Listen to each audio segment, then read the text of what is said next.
오늘 함께 볼 하나님 말씀 민수기 32장 20절부터 32절까지 말씀입니다. 오늘 함께 볼 하나님 말씀 민수기 32장 20절부터 32절까지 말씀. 성경책 없는 친구들은 이렇게 표를 표시를 해주시면 TV에 한 번에 나가는 것 같으니까 같이 민수기 말씀 찾아서 읽도록 하겠습니다. 민수기 32장 20절부터 32절까지 말씀입니다.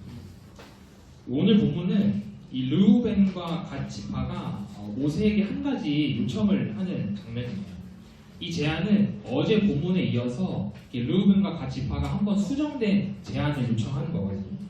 이 르우벤과 갓 지파는 모세에게 어떻게 제안을 했고 모세는 그것을 어떻게 받아들였는지 우리 말씀을 읽으면서 함께 살펴보도록 하겠습니다. 한 절씩 교독하도록 하겠습니다. 모세가 그들에게 이르되 너희가 만약 이 일을 행하여 무장하고 여호와 앞에서 가서 싸우되 너희가 다 무장하고 여호와 앞에서 요단을 건너가서 여호와께서 그 군수를 자기 앞에서 쫓아내시고 그 땅이 여호와 앞에 복종하게 하시기까지 싸우면 여호와 앞에서나 이스라엘 앞에서나 무죄하여 돌아오겠고 이 땅은 여호와 앞에서 너희의 소유가 되리라 하는 너희가 만일 그같이 아니하면 여호와께 범죄하리니 너희 죄가 반드시 너희를 찾아낼 줄 알라. 너희는 어린 아이들을 위하여 성읍을 건축하고 양을 위하여 우리를 지으라. 그리하고 너희의 입이 말한 대로 행하라. 가사손과 르우벤 자손이 모세에게 대답하여 이르되 주의 명령에는 우리 주의 명령대로 행할 것이라. 우리의 어린 아이들과 아내와 양떼와 모든 가축은 이곳 길가 성읍들에 두고 군들을 우리 주의 말씀대로 무장하고 여호와 앞에서 다 건너가서 싸우리라. 이에 모세가 그들에 대하여 제사장 엘르아살과 눈의 아들 여호수아와 이스라엘 자손 지파의 수령들에게 명령하니라. 모세가 그들에게 이르되 갓 자손과 르우벤 자손이 각각 무장하고 너희와 함께 요단을 건너가서 여호와 앞에서 싸워서 땅이 너희 앞에 항복하게 이르면 그 땅을 그들의 소유로 줄 것이니라. 그러나 만일 그들이 너희와 함께 무장하고 건너지 아니하면 그들은 가나안 땅에서 너희와 함께 땅을 소유할 것이니라. 각 자손과 르우벤 자손이 대답하여 이르되 여호와께서 당신의 종들에게 명령하신 대로 우리가 행할 것이라. 하고 있습니다. 우리가 무장하고 여호와 앞에서 가나안 땅에 건너가서 요단 이쪽을 우리가 소유할 기업이 되게 하리이다. 아멘. 오늘 본문은 우리가 어제 본문의 내용을 좀 이해를 해야 오늘 본문을 조금 더 쉽게 이해를 할 수 있습니다. 그래서 어제 본문이 어떤 내용인지 간략하게 설명을 하자면 먼저 저번 주 본문들을 통해서 이스라엘 백성들이 아몰이나 모압이나 미디안 등 이방 나라들과의 전쟁에서 이겼어요. 그리고 이제 이 르우벤과 갓 지파가 이제 이 요단강 건너기 전에 이 요단 동쪽 땅, 지금 현재 이스라엘 백성들이 머무르고 있는 이 땅이 이제 비어있는 땅이기 때문에 자신들이 여기 살겠다라고 모세에게 이야기를 한 거였죠. 그런데 모세는 어떻게 했나요? 당연히 르우벤과 갓 지파의 제안을 거절했어요. 왜 거절했냐면 이스라엘 공동체가 이 요단강을 건너서 요단강 서쪽에 있는 땅까지 다 정복을 하고 그리고 나서 땅 분배를 해서 이스라엘 백성들이 살아야 하는데 르우벤과 갓 지파만 여기 남으면 나머지 10지파들이 사기가 떨어질 수도 있고 그리고 르우벤과 갓 지파의 모습이 공동체성으로 봤을 때 이기적으로 보일 수 있기 때문에 모세가 거절을 했던 것이죠. 근데 이 모세에게 거절당한 르우벤과 갓 지파는 모세에게 해명 아닌 해명을 하면서 수정된 제안을 하고 있는 것이죠. 그것이 무엇이냐면 현재 자신들이 이 머무르고 있는 이 땅에 자신들의 어린 아이들과 아내와 가축들만 남겨두고 자신들, 남자들은, 성인 남자들은 다른 지파들과 함께 건너가서 싸우겠다라는 거예요. 그리고 르우벤과 갓 지파의 수정된 제안을 모세가 받아들이게 되는데 그러면서 모세가 두 지파에게 말하는 것으로 오늘 본문은 시작이 되죠. 우리 20절 말씀 다시 한 번 더 같이 읽어봅시다. 시작! 모세가 그들에게 이르되 너희가 만일 이 일을 행하여 무장하고 여호와 앞에서 가서 싸우되 모세가 말하는 이 일이 무엇이에요? 르우벤과 갓 지파가 수정된 제안을 말했던 우리 남자들은 다른 지파들과 함께 건너가서 요단강을 건너가서 싸우겠습니다 했던 약속을 말하는 것이죠. 그래서 이 르우벤과 갓 지파가 다른 지파들과 함께 요단강을 건너 후에 싸워서 이겨가지고 그 땅을 정복하면 현재 르우벤과 갓 지파가 살고 싶어하는 그 요단강 동쪽 땅을 가질 수 있도록 소유할 수 있도록 허락해 줬던 것이었어요. 그러니까 르우벤과 갓 지파는 자신들이 했던 그 충성의 맹세를 지켜야만 이 요단강 동쪽 땅, 자신들이 살고 싶어했던 그 땅을 소유하고 그 땅에서 살아갈 수 있었던 것이죠. 그런데 만약에 르우벤과 갓 지파가 그 약속을 지키지 않으면, 그 충성에 대한 맹세를 지키지 않으면 어떻게 될까요? 우리 23절 말씀 같이 한번 읽어봅시다. 시작. 너희가 만일 그같이 아니하면 여호와께 범죄함이니 너희 죄가 반드시 너희를 찾아낼 줄 알라. 만약 맹세한 대로 하지 않으면 그것은 하나님께 범죄하는 것이라고 말하고 있어요. 이 너희 죄가 반드시 너희를 찾아낸다는 것은 쉽게 말해서 죄를 지은 이 르우벤과 갓 지파가 죄값을 받게 될 거라는 의미입니다. 그러니까 자신들이 맹세한 것에 대해서 반드시 책임을 지라는 것이죠. 그리고 모세는 이들의 맹세를 믿고 이들이 현재 정복한 이 요단강 동쪽에 성읍 짓는 것을 허락해줘요. 왜냐하면 어린 아이들과 아내와 가축들이 살아야 하니까 일단 성읍 짓는 것을 허락을 해줍니다. 그러면서 르우벤과 갓 지파가 다시 한 번 더 모세에게 확실하게 약속을 하죠. 우리 25절 말씀도 같이 한번 읽어봅시다. 시작. 갓 자손과 르우벤 자손이 모세에게 대답하여 이르되 주의 종들이 우리는 우리 주의 명령대로 행할 것이라. 이 르우벤과 갓 지파의 태도가 좀 변했음을 알 수 있어요. 그 변했던 부분들 중에서도 전사님이 한 가지 특이한 부분을 같이 나누려고 하는데요. 바로 모세를 향해 우리 주라고 고백하고 있다. 우리 주. 이스라엘 백성들은 지금껏 한 번도 이 출애굽기에서 모세와 함께 등장한 이후로 한 번도 모세를 향해 우리 주, 우리의 주인 되셨다라는 표현을 사용한 적이 없었어요. 모세를 폄하했고 모세의 권위를 인정하지 않았고 오히려 모세에게 반항했지 모세에 대해서 완벽하게 복종한 적이 없었다는 것이죠. 그런데 이 르우벤과 갓 지파가 지금 모세를 향해 우리 주라고 고백하고 있다는 것이죠. 그러면서 자신들은 뭐라고 표현했어요? 종들이라고 표현했어요. 종들. 주의 종들인 우리는 이라고 표현했어요. 이는 모세 앞에서 자신들을 철저하게 낮추고 모세가 명령한 것들을 철저하게 지킬 것을 다짐하는 모습입니다. 이제 모세와 르우벤 갓 지파의 절충안이 합의가 되었어요. 모세도 허락을 했고 르우벤과 갓 지파도 모세에게 확실하게 약속을 했기 때문이죠.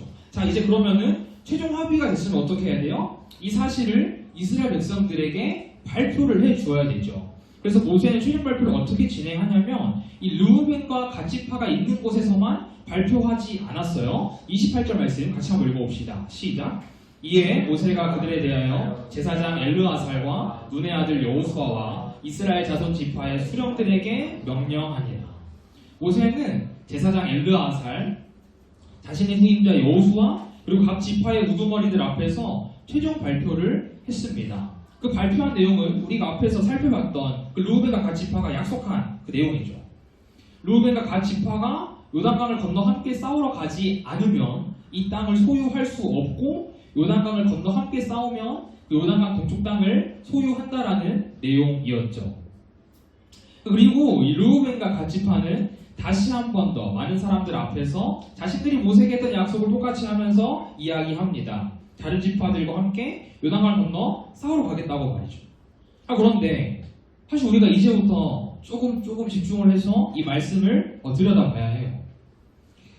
르우벤과 갓 지파의 태도가 왜 변화했을까 하고 말이죠. 어제 본문부터 오늘 본문까지를 통해 르우벤과 갓 지파가 조금 이기적으로 행동한다고 해서 하나님이 르우벤과 갓 지파를 벌하시거나 혹은 어떠한 저주를 내리셔서 이들이 변화된 것이 아니었어요. 모세가 이들의 제안을 거절했는데 그렇다고 이들이 처음부터 순종했던 것도 아니었어요. 그렇다면 도대체 무엇이 이들의 태도를, 이들의 삶을 변화하게 했던 것일까요? 마치 온순한 양이 되어서 모세를 주라고 고백하고 모세의 말에 토달지 않고 순종했던 것일까 의문이 생기게 된다는 것이죠. 이 질문에 대한 대답은 우리가 어제 본문에서 찾아볼 수 있는데요. 우리 어제 본문이었던 14절과 15절 말씀, 우리 앞에 화면 보고 같이 한번 읽어봅시다. 시작! 보라, 너희는 너희의 조상의 대를 이어 일어난 죄인의 무리로서 이스라엘을 향하신 여호와의 노를 더욱 심하게 하는도다. 너희가 만일 우리가 여호와를 떠나면 여호와께서 다시 이 백성을 광야에 버리시리니 그리하면 너희가 이 모든 백성을 멸망시키리라. 여기에서 우리가 주목해야 될 부분은 너희는 너희의 조상의 대를 이어 일어난 죄인의 무리라는 표현이에요. 르우벤과 갓 지파 입장에서는 상당히 충격적인 표현이었을 겁니다. 엄청 직설적인 표현이죠. 조상의 대를 이어 일어난 죄인의 무리라는 것은 이들의 핏줄, 이들의 뿌리까지 지금 지적하고 있는 거예요.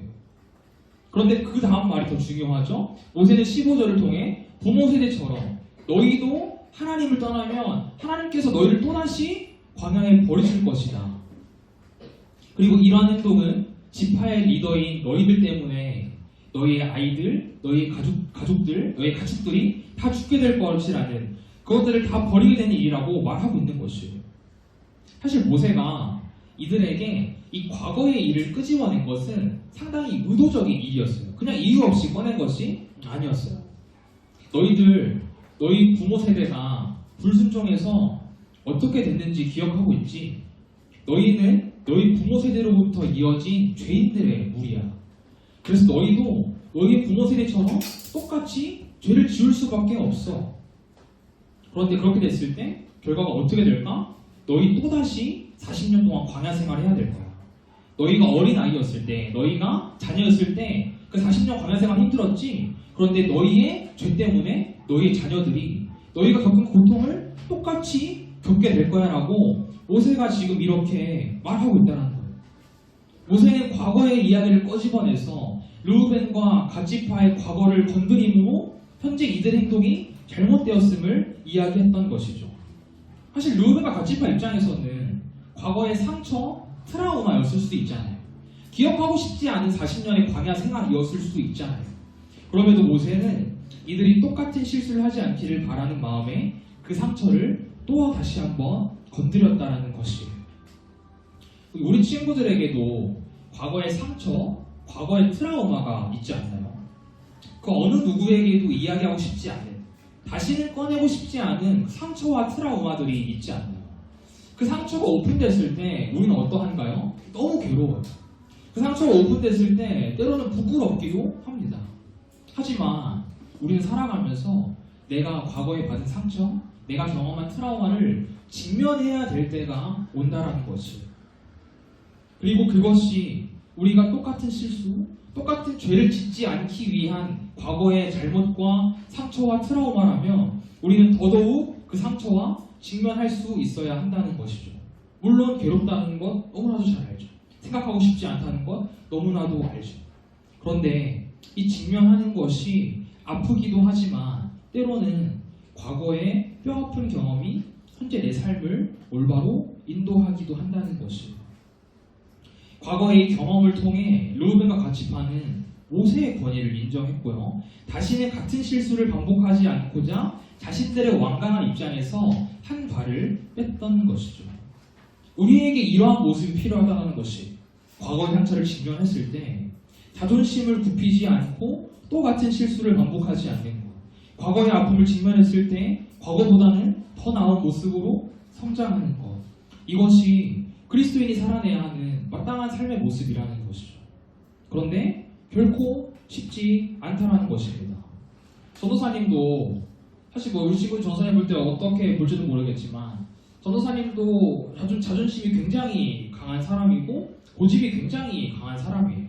그래서 전도사님도 전도사님의 이 잘못이나 이 실수를 인정하는 게 상당히 어려운 사람이었어요. 물론 지금도 아직도 어려울 때가 많아요. 아직도 내 실수를 인정하고 싶지 않고 내 상처와 내 과거를 마주하고 싶지 않을 때가 더 많아요. 그런데 자존심을 고집하면, 내가 그 상처를 만났는데 자존심을 고집하면 우리 똑같은 실수를 또 반복한다는 거예요. 더 이상 성장할 수가 없다는 것이죠. 그래서 전도사님도 자존심을 고집하지 않으려고 노력하고 또 노력하고 있습니다.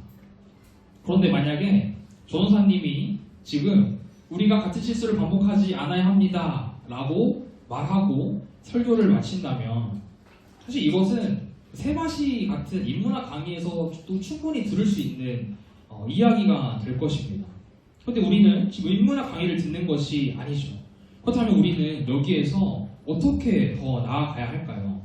우리가 오늘 본문을 보면서 이 단어를 그냥 지나쳤는데 우리가 이 단어를 다시 한번 살펴볼 필요가 있어요. 오늘 본문에서 우리가 반복되는 단어 하나를 찾을 수 있는데 무엇이냐면 바로 여호와 앞에서 있어요. 여호와 앞에서. 오늘 본문이 20절부터 22절까지에서만 무려 5번의 여호와 앞에서라는 표현이 나와요. 20절에 한 번, 21절에 한 번, 22절에 3번 해서 총 5번이 나옵니다. 근데 20절부터 22절까지의 이 여호와 앞에서는 이 모세가 르우벤과 갓 지파에게 하는 이야기예요. 그런데 27절을 보면 르우벤과 갓 지파가 스스로 여호와 앞에서라는 말을 합니다. 우리 27절 말씀 우리 같이 한번 읽어봅시다. 시작. 종들은 우리 주의 말씀대로 무장하고 여호와 앞에서 다 건너가서 싸우리이다. 르우벤과 갓 지파가 스스로 자신들이 여호와 앞에서 무장하고 요단강을 건너가 싸울 것이라고 이야기합니다.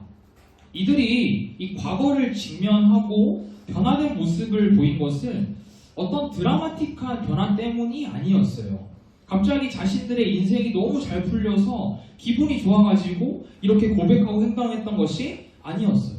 오히려 이들은 이미 성공했는데, 이미 승리했는데 사랑하는 가족을 남겨두고 또다시 전쟁터로 나아가야 하는 상황에 처해 있다는 것이죠. 그런데 이 무엇이 이들을 변화하게 만들었을까요? 그것은 바로 하나님을 경험했다라는 것이 하나님을 경험. 이들은 어렸을 때부터 하나님의 말씀을 수도 없이 들었죠. 모세라는 지도자를 통해 하나님의 일하심을 경험했어요. 이것이 이들에게는 조금씩 쌓여가고 있었습니다. 물론 전국 전쟁에서 승리한 이후에 조금의 이기적인 행동을 통해 모세에게 혼이 나기도 했지만 그들은 자신들의 과거를 직면하고 모세를 통해 자신들의 과거를 직면했을 때 피하지 않았어요. 똑같은 실수를 반복하지 않았어요. 그리고 하나님 앞에서 어떻게 살아가야 하는지 올바르게 삶을 재정립했다는 것이에요. 하나님을 경험하니까 이들은 모든 삶의 순간에서 사람이 아니라 하나님을 의식하며 살아갈 수 있었던 것입니다. 누군가에게 잘 보이기 위한 삶이 아니라 모세에게 칭찬받기 위한 삶이 아니라 오직 하나님 앞에서 하나님 마음에 합한 행동을 하고 하나님 마음에 합한 행동을 약속했다라는 것이. 그렇다면 우리의 삶을 한번 돌아볼까요? 우리는 왜 하나님을 의식하지 못하며 살아갈까요?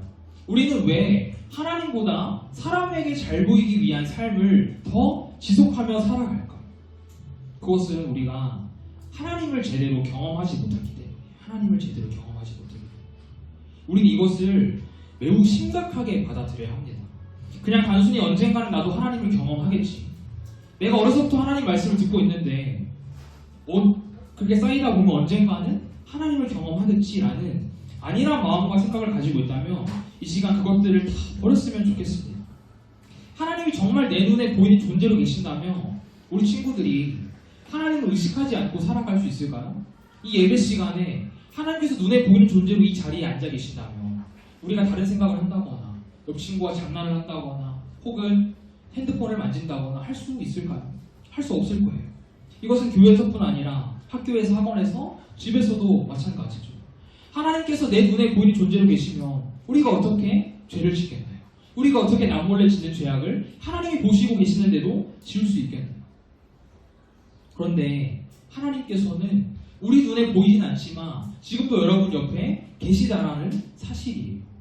우리는 하나님을 의식하며 살아가야 합니다. 하나님을 의식하며 살아가야 합니다. 물론 사람들에게 인정받고 칭찬받는 것도 너무 중요하죠. 그러나 그 모든 것이 하나님 앞에서 하나님을 위해 행해지는 것이 아니라면 100% 옳다고 볼 수는 없다라는 것입니다. 우리는 오직 하나님 앞에서 하나님을 의식하며 살아가야 합니다. 사실 오늘 본문은 공동체의 중요성, 이 공동체의 연합으로 보는 것이 조금 더 적절할지는 모르겠어요. 그럼 전도사님은 오늘 본문을 어제 본문과 연장선상으로 보면서 조금은 다른 관점으로 보게 되었던 것 같아요. 르우벤과 갓 지파에게 어떻게 변화가 있을 수 있었을까? 그리고 그 변화 이후 그들은 어떻게 살아갔을까 하고 말이죠. 말씀을 정리합니다. 사랑하는 청소년 친구들, 우리 모두 자신을 꺼내고 싶지 않은 아픔, 자신을 꺼내고 싶지 않은 그런 상처가 있을 줄 알아요. 그런데 그것을 마냥 묻어두기만 하는 것이 100% 옳지 않을 때도 있다라는 것이에요. 때로는 그 과거의 일을 통해 나의 자존심을 좀 내려놓고 다시는 같은 실수, 같은 죄를 반복하지 않기 위한 결단할 수 있는 도구가 되어야 할 때도 있다라는 것이에요. 마치 우리가 부모님께 어렸을 때 혼이 났을 때를 기억해보자면, 물론 부모님께 혼이 났던 그 순간을 기억하고 싶지 않을 때도 있겠지만 우리는 그때 이를 기억하면서 어떻게 학습합니까? 내가 똑같은 실수하지 않아야지. 내가 이렇게 했을 때 부모님이 화내셨지. 내가 그렇게 하지 않아야지 라고 생각하는 것처럼, 그리고 그런 학습을 통해 성장하는 것처럼 말이죠. 우리는 그런 학습을 통해서 성장하고 변화해 가는 삶을 살아가요. 그렇게 살아가는데 이 성장과 변화의 과정은 오직 하나님 앞에서 하나님을 의식하며 살아갈 때만 가능하다라는 것을 믿으시길 바랍니다. 한 주간 내가 어떠한 죄를, 내가 어떠한 반복되는 죄를 짓지 않아야 하는지 먼저 한번 생각해 봅시다. 내가 과거의 상처와 과거의 아픔들이 있겠지만 내가 똑같이 반복하지 말아야 할 것들이 무엇인지 먼저 한번 생각을 해봅시다. 혹시라도 우리 친구들이 나의 고집으로 인해 아직도 버리지 못한 악한 습관들이 있다면, 아직도 자존심을 내려놓지 못해서 똑같은 실수를, 똑같은 죄악을 반복하고 있다면 이번 한 주 깔끔하게 내려놓는 우리 친구들이 되기를 주님의 이름으로 축복합니다. 또한 내려놓는 과정을 통해서 우리 친구들이 사람에게 잘 보이기 위한 내려놓음이 아니라, 전도사님에게 잘 보이기 위한 내려놓음이 아니라 하나님을 더 의식하고 하나님을 위해서 하나님께 잘 보이기 위한 내려놓음이 되었으면 좋겠어요.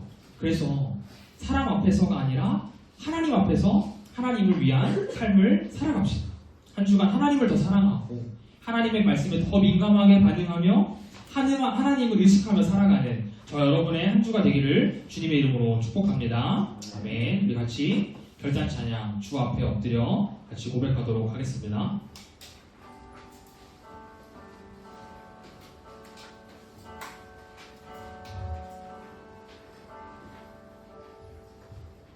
주 앞에 엎드려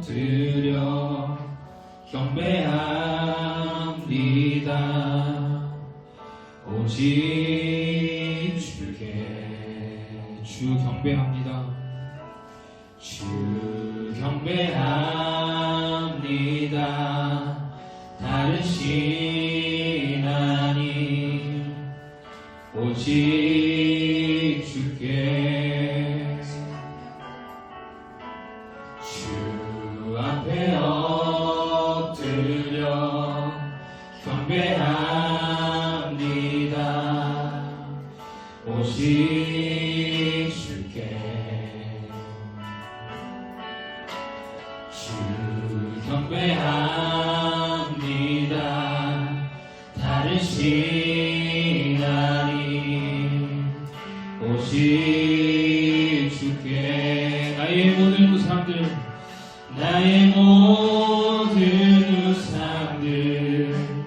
나의 보상 모두 다 내려놓고 나의 모든 우상들 나의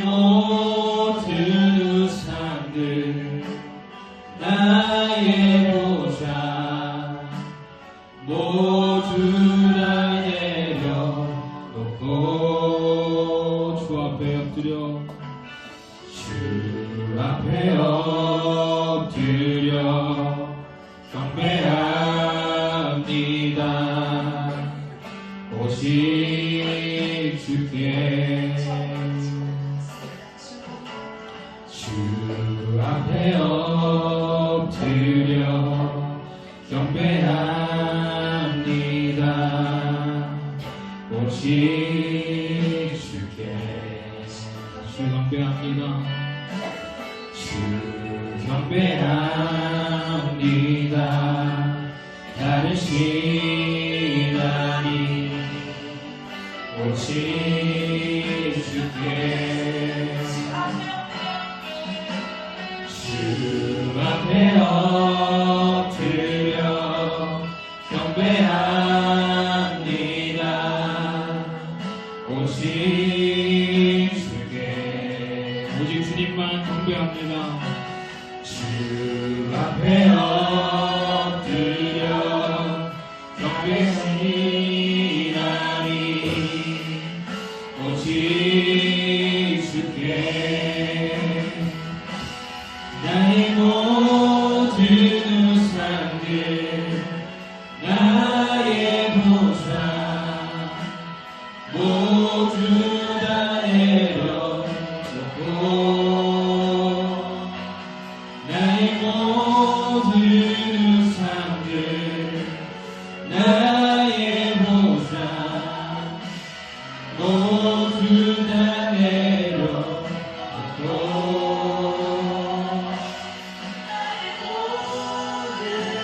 나의 보상 나의 보상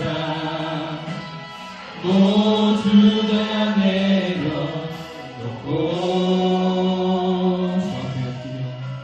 주 앞에 엎드려 경배합니다. 오직 주께 우리 다시 한번 들은 말씀을 위해서 기도합니다. 우리는 때때로 우리의 과거의 상처와 아픔과 트라우마를 마주해야 될 때가 있어요. 꺼내고 싶지 않고 기억하고 싶지 않지만 때로는 마주해야 될 때가 있어요. 그런데 우리가 자존심을 내려놓고 그 과거의 상처 아픔들을 내려놓고 하나님을 바라볼 때 우리가 사람이 아닌 하나님 앞에서 살아갈 수 있다는 것을 우리 함께 배웠습니다. 하나님 아버지, 내가 이 시간 내려놓아야 할 나의 반복적인 죄, 나의 악한 습관은 무엇인지 깨닫게 하여 주시고 하나님 알게 하여 주시옵소서. 이 시간 그 모든 것들을 내려놓고 한 시간 주님께 집중하며 하나님을 의식하며 하나님 앞에서 살아가는 나의 한 주간의 삶이 되게 해달라고 이 시간 같이 들은 말씀을 기억하며 같이 한번 기도하도록 하겠습니다. 하나님 아버지 감사합니다. 하나님 누구가 같이 파는 과거의 상처와 아픔이 있었지만 모세를 통해 그것을 직면했을 때 피하지 않았고 도망가지 않았고 자존심을 내세우지 않았고 하나님 그 말씀을 수용했습니다. 그 지적을 수용했습니다. 그리고 르베가 같이 파는 하나님 앞에서 하나님 아버지 하나님을 의식하며 살아갔습니다. 하나님 사람을 바라보며 살아갔던 것이 아니라 자신들의 이익과 자신들의 욕망대로 살아간 것이 아니라 하나님의 인도하신 대로 하나님 앞에 살아갔습니다. 하나님 아버지 우리 또한 내려놓아야 할 무엇 반복적인 죄악은 무엇입니까? 악한 습관은 무엇입니까? 하나님 아버지 시간 우리가 모든 것을 내려놓고 우리의 자존심을 내려놓고 우리의 고집을 내려놓고 하나님 앞에 나아갑니다. 하나님을 바라봅니다. 하나님 앞에서 하나님을 의식하며 살아가는 의식을 내려 소망합니다. 그 단주간의 삶 속에서 하나님 아버지 우리가 하나님을 바라보게 하시고 하나님을 의지하게 하시고 사람에게 잘 보이게 하는 삶이 아니라 하나님께 잘 보이게 하는 삶으로 하나님께 칭찬받게 하는 삶이 되게 하셔서 우리 친구들 한 주간 하나님 말씀대로 살아갈 수 있도록 도와주시옵소서. 하나님 말씀에 민감하게 반응하게 하시고 하나님 아버지 인도하시되 하나님 인생에 더 민감하게 반응하는 우리가 될 수 있도록 도와주시옵소서. 이 나라 우리 친구들 한 주간도 하나님을 바라보며 살아갈 수 있도록 힘을 다하시고 함께하여 주시옵소서. 하나님 아버지 우리가 과거의 상처와 아픔들 직면할 때 우리의 자존심과 고집들은 다 내려놓고 우리가 하나님을 바라보기를 소망합니다. 그래서 하나님 아버지 우리가 하나님 앞에서 하나님을 의식하며 살아갈 수 있도록 도와주시고 우리가 내려놓아야 할 반복적인 죄악들과 악한 습관들이 있다면 이 시간 다 내려놓고 또 한 주간 다 내려놓고 하나님을 의지하며 하나님 말씀에 반응하며 살아가는 우리 친구들 한 주가 될 수 있도록 축복하여 주시옵소서. 모든 말씀 살아계신 예수님의 이름으로 기도합니다.